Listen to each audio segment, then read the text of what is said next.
Bine ați venit la episodul 7 din seria Îmi place mașina lui Ametul. Și nu știu de ce se aude melodia asta, dacă la voi se aude.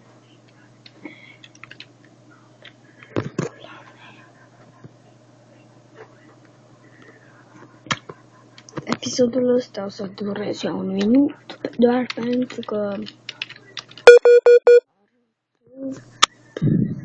serverul este zona mea, nu pasă, dar cred că v-am arătat.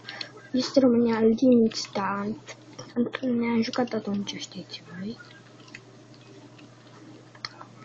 Așa, bun.